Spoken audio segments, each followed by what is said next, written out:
move through the questions, you may have an opportunity to complete that. Here's our next question.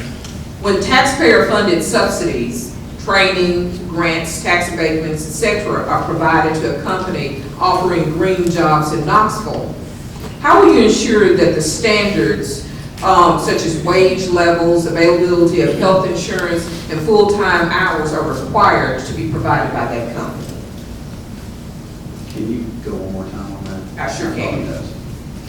When taxpayer-funded subsidies are provided to a company offering green jobs to Knoxville residents, how will you work to ensure that the job quality standards, such as wage levels, availability of health care, and full-time hours are required by that company? Well, I think that goes in the request process. I mean, you're requesting qualifications, and the request for qualifications or request for standards that the city would set up. And so I think as part of that process where you put that out to RFP, the city would set those standards of what we would expect from our contractors, and it would happen in that phase, working with the purchasing department and what we're expecting from any contractor.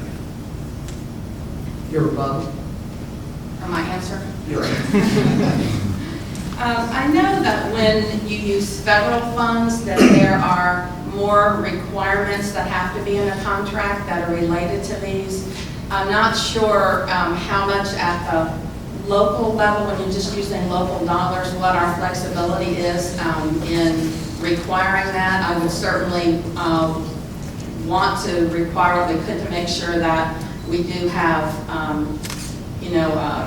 that you're hiring locally, that you've got good wages and all that you're paying. I always felt when I was a county commissioner that if we were using taxpayer dollars to recruit business or to somehow incentivize a business, that those ought to be good wages and with good benefits. So so we have to look at what we're allowed to do, and then if we're not allowed to it, how can we try and change that, and it may be at the state level.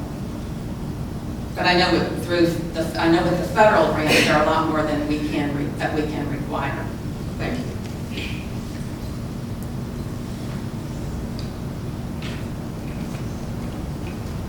We have some questions that address the issue of solar power.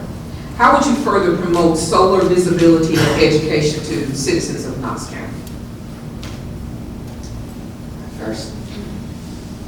First of all, I'd call on the expertise of some of the people in this room. We have at least two solar organizations here, that one representing the industry, the other representing more of the grassroots and the community. And I think one just had a solar tour, which I think is a great way to promote that. At the city level, we've promoted it through the solar array on the convention center. There's now a second one going up, and also on the KEAP transfer station has a solar array.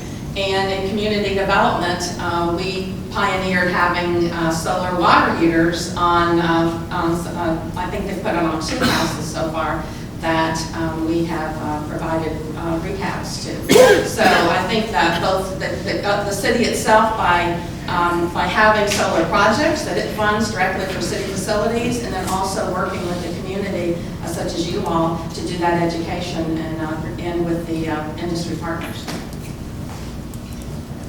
The city, I guess, just ended its time as a solar city, and part of the money that we received under that went to education and educating the public and things. And I think it was a great time for Knoxville and a great thing that happened here. I think we should look to other opportunities to educate our citizenry, whether that be through groups in community colleges and places just like this, to come out and work with you through training programs, to work with groups like SEED to help them with local monies to educate some of our workforce. And we should look to do that through our education components, through local monies, through working with our education system in high schools, possibly working with the county, and also in our universities as well.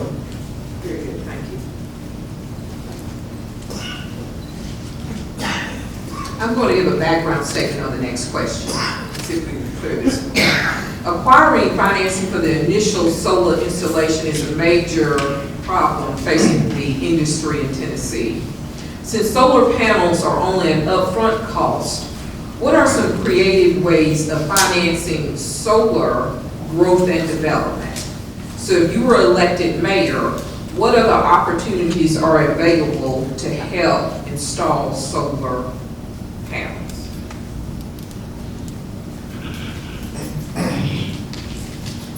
Yes, Well, I didn't want to speak if it wasn't.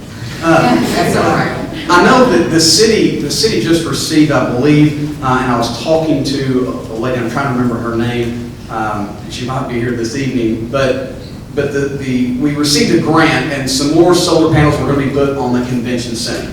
And for what the city could use with this grant money, I think it was like maybe 50 kilowatt system. But using some financing, some tax credits, some things that this private sector company could do that the city could not leverage those things. Again, innovative financing and things like that. They were able to take that same amount of money and install, I believe it's going to be 93 kilowatt system on the convention center, which is just amazing. And so I think that's one example of how we can use public-private partnerships through some grants for that upfront cost, but also leverage generation partners, leverage the tax credits, leverage anything we have coming from the state, and that's going to be a great opportunity to do that. Thank you. Well, in addition to grants like that, the city also, right now is in the midst of a multi-year contract with Amoresco, which is a third-party financing company. And what they do is they actually put the money out, they pay and do the upgrading of the facilities, and then we pay them back over the years with the savings that we have from the reduced electrical costs, because we've reduced our consumption. And so I think third-party financing like that may be the way to do this in the future with more solar. I think some of those are done with bonds as well. Like they underwrite the savings and guarantee, but I think we have to get bonds to do some of that as a city. But it is a great Well, financing. We